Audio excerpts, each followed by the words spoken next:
Ex-Fox News host Megyn Kelly has taken aim at Prince Harry and Meghan Markle in an episode of her internet talk show, telling viewers that the royal has exposed the reasons why people don't like the couple in his new memoir, Spare. In a clip from Monday's episode of The Megyn Kelly Show, which has since been uploaded to Twitter and viewed nearly 1 million times, Kelly made reference to Harry's remarks during his recent interview with Anderson Cooper for 60 Minutes. The prince said he and Meghan were willing to openly apologize for anything that we did wrong, but every time they ask the royal family that question, no one's telling us the specifics. Okay, so he needs somebody to give him specifics on what they did wrong, Kelly told viewers. Here's just a couple off the top of my head. All right. Your wife's a bully. Her former press communications person who worked for both you and your brother, Jason Naut, is on the record about the bullying she committed against people who were younger than or were less powerful than she was within the palace, who she made cry all the time. Kelly continued, one of the other people who she apparently made cry was Princess Kate. She told Oprah that Kate made her cry, but now we know from your own book, Harry, that it was Meghan calling Kate a baby brain. It's your baby brain, after she gave birth to her third child. That has a tendency to make people not like you, when you have the nerve to comment on their hormones after they just had a baby, when you barely know them. Later on in her list, Kelly cited Harry's fights with the press as a particular irritant. We're sick of it, she said. Stop whining about your negative press coverage. Kelly's reference to Meghan and bullying comes from claims made in 2021, ahead of the Sussexes' interview with Oprah Winfrey, which alleged Meghan's treatment of staff had left them in tears and feeling they had to leave their jobs. According to The Times in Britain, a redacted email written by Naut, communications officer for both Harry and William, raised concerns about Meghan and bullying with his boss, William's private secretary. A review of the allegations was conducted by Buckingham Palace, although Meghan's representatives said it was an orchestrated smear campaign to discredit her ahead of the Oprah interview's broadcast. In 2022, the palace announced that it would not publish the findings of the review.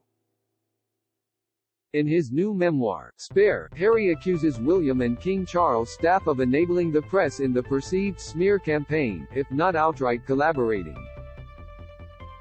Meg was apparently a bully. That was the latest vicious campaign they'd helped orchestrate, he wrote. It was so shocking, so egregious, that even after Meg and I demolished their lie with a 25-page, evidence-filled report to Human Resources, I was going to have trouble simply shrugging that one off. The content of this report has not been made public. Kelly's point about Meghan upsetting Kate stemmed from 2019 articles that said the Duchess made Kate cry over a bridesmaid's dress drama ahead of Harry and Meghan's 2018 wedding. In her interview with Oprah, Meghan insisted that it was the other way around and that Kate had upset her. Harry writes in Spare that each of the women was apparently left upset by the other in the lead-up to the wedding. According to the prince, Meghan had accused Kate of having baby brain when she forgot a detail about the rehearsals, having given birth to Prince Louis a month earlier. You hurt my feelings, Meghan, Kate is said to have told the Duchess at a later meeting, before William called her rude for mentioning his wife's hormones. Harry also writes that Kate made demands to Meghan regarding Princess Charlotte's bridesmaid dress, insisting that it be remade 4 days before the wedding. After her fraught conversation with Kate, Harry says, he found Meghan on the floor, sobbing. So far, both Buckingham Palace and Kensington Palace have declined to comment on Spare and the allegations in it. Harry's antipathy toward the British press is well known. In his memoir, he lists numerous grievances against it, dating back to his early childhood and the media's hounding of his mother, Princess Diana. Days before Spare's release, its contents were leaked by news outlets that managed to obtain unauthorized copies. One story revealed that Harry claimed to have killed 25 Taliban fighters during his service in Afghanistan. It wasn't a number that gave me any satisfaction. But neither was it a number that made me feel ashamed, he wrote. This led some commentators to say Harry was boasting about the number, but the prince told Stephen Colbert on Tuesday that this was distorted by the British press. Look, I am not going to lie. The last few days have been hurtful and challenging.